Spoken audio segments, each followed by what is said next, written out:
As the 11-day Sakhir testing cycle officially wraps up, the task of sifting through the wreckage of broken dreams and catastrophic data seems like it will take months.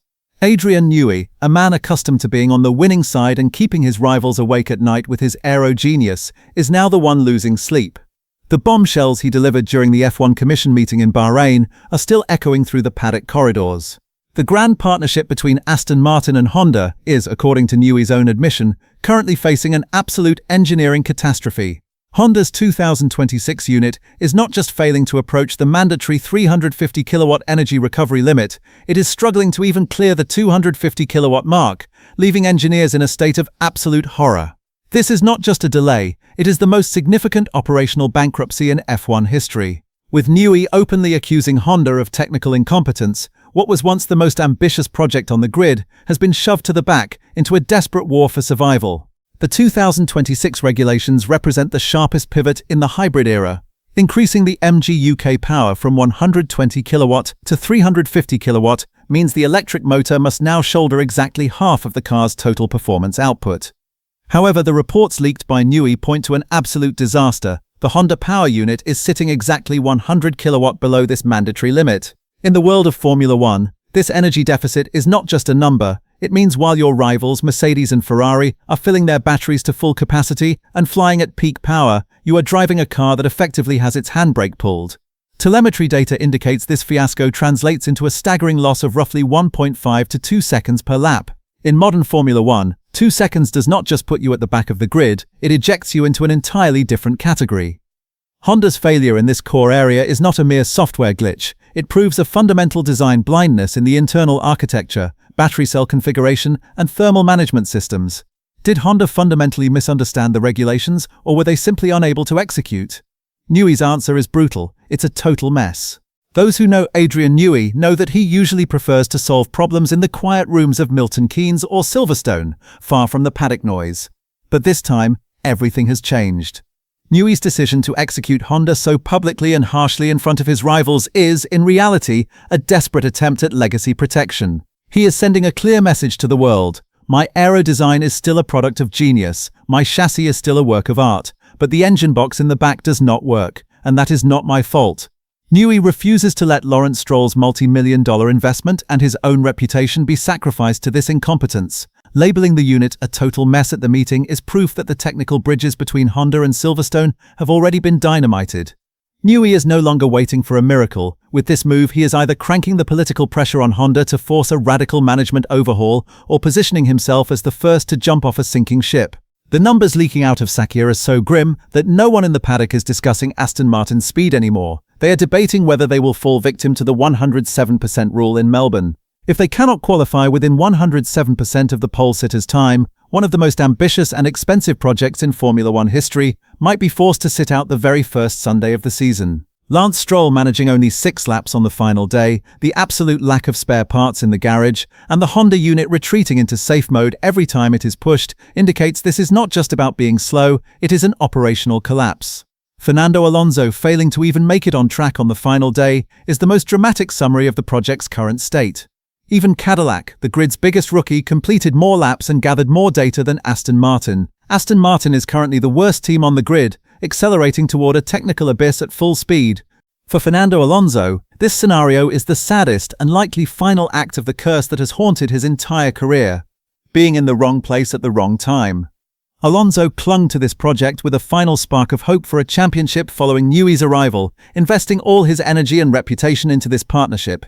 Instead, he is left with a non-functional hybrid system, a prototype with no spare parts, and the slowest engine in the paddock. Shintaro Orihara's weak, diplomatic admission that they are not happy with the performance is not enough to hide the inferno burning at the Sakhir factory. Following its glorious days with Red Bull, Honda now looks like an amateur outfit with Aston Martin.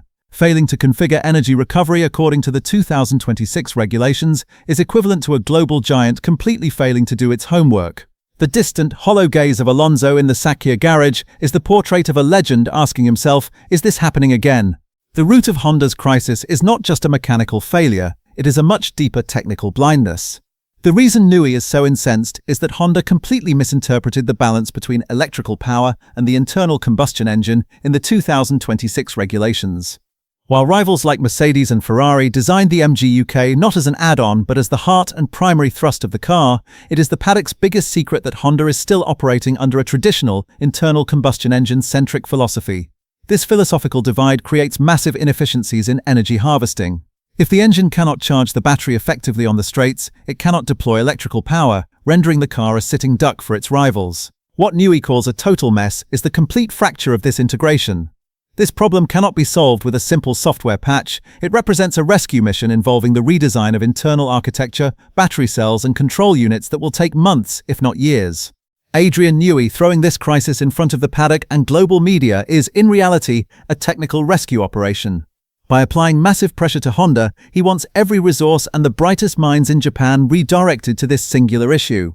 However, Lawrence Stroll's multi-billion-dollar investment and Newey's previously untarnished reputation are currently being held hostage by Honda. If we see an Aston Martin failing the 107% rule in Melbourne and anchored to the back of the grid in subsequent races, it will not just be a technical failure, it will be the biggest public relations disaster in Formula One history.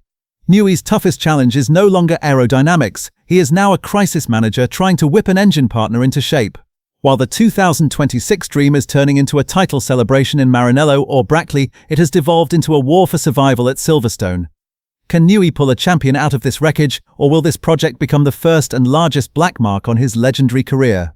As the final sun sets over the Sakhir circuit, the once blinding optimism surrounding the Aston Martin project has been replaced by a darkness so thick you could carve it.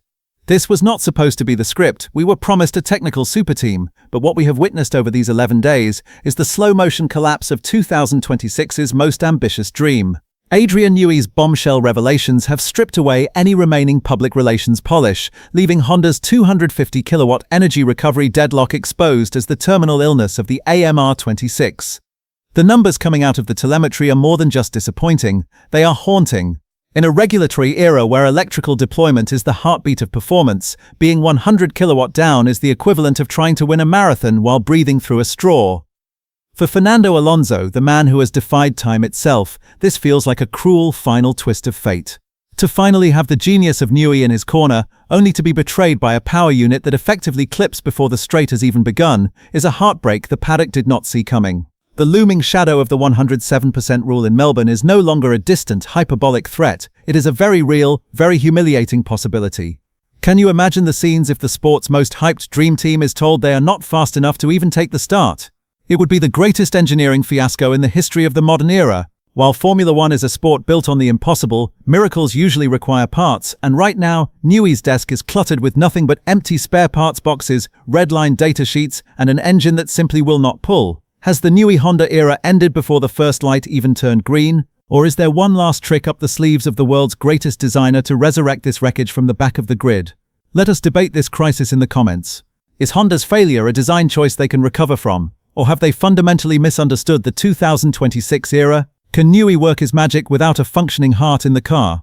Do not forget to subscribe and hit the bell to stay locked in as we track every tremor of this technical earthquake on the road to Melbourne.